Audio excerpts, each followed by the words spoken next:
kami ni Brian sa bypass going all home Imus.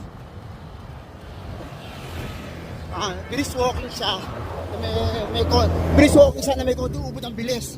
Ako jogging na. Tatakbo kami ng 8 per minutes. Sa likuran namin yung dalawa, hindi na namin makita. Naglandian na.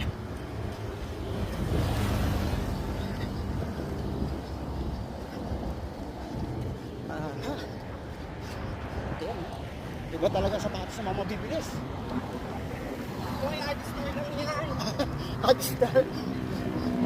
Adidoy. Adidoy. Adidoy. Nakulimlim. Uulan lang kanina. Pero weather Ngayon ay alas 6.